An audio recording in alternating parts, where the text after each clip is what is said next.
Ahoj lidi, vítejte u tohohle vlogu. Dneska to bude vlog z Roxičky narozeninové oslavy. Doufám, že se vám bude líbit a můžeme se vrhnout rovnou na to vám ukázat dortíky a dárky. Abych vám v rychlosti ukázala dva dortíky malý. A jinou nejsou úplně fotogenický, ale tak jako sorry, tak kašlu na to, jo. A tím se dostáváme k dárku. Takže jako první tady máme ucho. Jako druhý tady máme nějaký pomlsky lososový a potom tady je takovéhle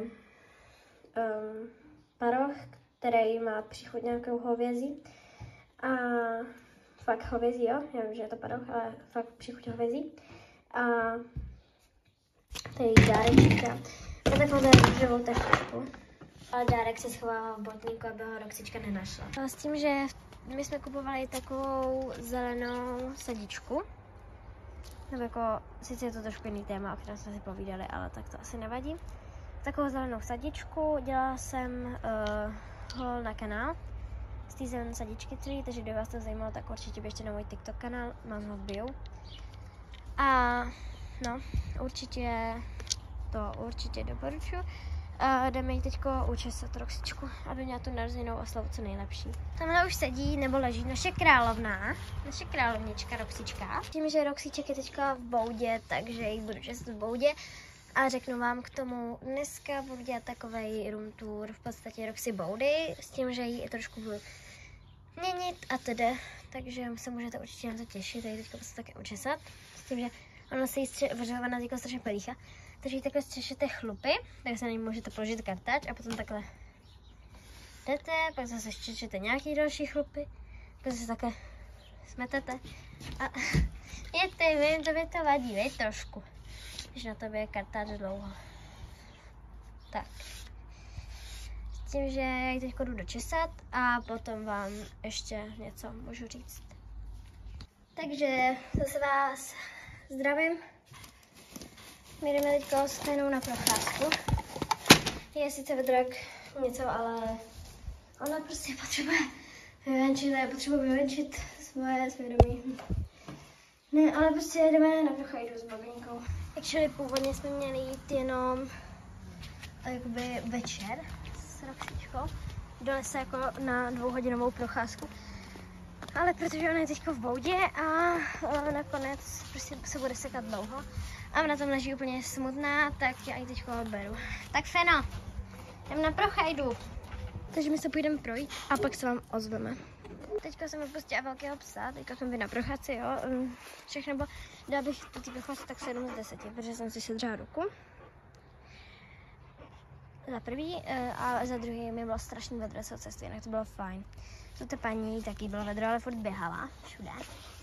Ale užili jsme si to jinak, takže dneska půjdeme večer na 2hodinovou procházku. Asi ke koním, nevím, nebo ne úplně večer, ale tak třeba, nevím, 5. Protože teďka je strašně vedro, bychom podle mě žádnou 2hodinovou procházku nezvládli. Já musím uklidit to vodítko, tato. No, snědla všechny ňamičky, co jsem měla na procházku. No. Takže já jdu uklidit vodítko a pak se vám ozvu. Jelikož máme dneska posekáno, tak tady nebudou žádný včerč, jo? Mně sice strašně bolí ta ruka, ale jdu si s tou psí paní hrát s hadicí, teďko nevím, kde je. Tam je. Roxička! Pojď se!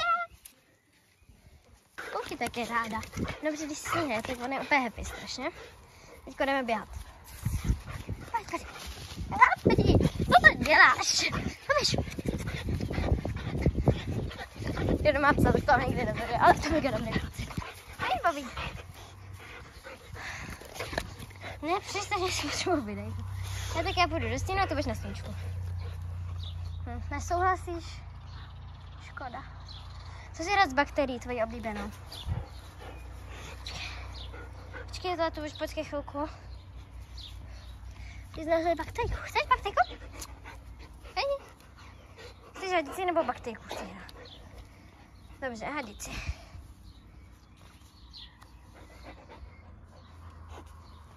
Dnes si teďko s ním budu hrát, ona za chvilku bude unavená, takže až bude unavená, tak až zase bude to, tak uděláme tu oslavu. Takže zatím bye. Chápu, že jsem řekla, že na teď máš oslavu, ale koukejte, takový mám koně krásnýho. A jak běhá v kruhu úplně. Ne, vycvičenče, dělej. Si to je koň, si přece koň, tak ne, fakt, oslavy, čau. Takže už to mám všechno připraven a můžeme jít už ven, protože už je jádro oslavy, takže tady už máme doltíky, dáreček a ještě musím počkat na další oslavence. Nebo jako hosty, prostě chápeme, kočičáky, kamarády. Už tady máme i jeden kočičí dort, takže přijde servácek a ještě přijde růženka, je to tak jenom na to jenom. No. Hodně štěstí, zdraví, hodně štěstí, zdraví, hodně štěstí, milá Roxy, hodně štěstí, zdraví. Tady máš, už jsi dostala. Serváčku. Napej, Bobby. Hanelka, běž ty pro ní. Tady ještě i růža, papa. Kolik z 10 tomu dáváš? Chápu 10. Roxy, tady máš hodně štěstí, zdraví k tvým narozeninám 3. Snad se ti oslava líbí. A tady máš od nás dáreček který k narozeninám. Chceš vidět? Máš tam takové uško? Ne, počkej. Nějaký pamlsky, chceš pamlsky? Tak Roxy, snad se ti oslava líbila a tady máš Tady má dáreček, takže teďko se ho jde ohlodat a pak se vám ozveme, až to bude mít dohloden. Teďko to dohlodala a teďko spinká takhle hezky na gauči, takže já ji teďko nechám spát a uvidíme se, až půjdeme na tu procházku. Takže teďko já jsem kreslila chvilku a Roxička teďko spinkala. Večerní procházku, s toho samozřejmě něco natočím, ale už to bude spíš takovej čelíček, tenhle vlog. Doufám, že se vám doteď vlog líbil, pokud jste doteď dokoukali, napište do komentářů, dokoukala jsem a srdíčko zelený, takže good. S tím, že pokud to dokoukáte úplně do konce, fakt nepodvádějte, dejte k tomu i takovou tu kytku, chápeme, takovou tu červenou, co má, nevím, prostě k tomu dejte nějakou kytku, jo, kterou myslíte, že myslím. Takže zatím ahoj. Nebo na procházce ahoj.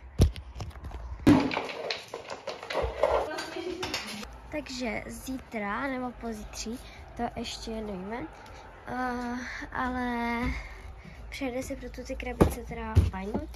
A my si uděláme takový trošku room tour, už jsem zjistila ten datum teda. Omlouvám se, že jsem nenatočila nic z procházky, ale já jsem tak trošku zapomněla na to. Teďka už je docela večer, takže jenom vám to takhle řeknu. Snad se vám tenhle vlog líbil a bye!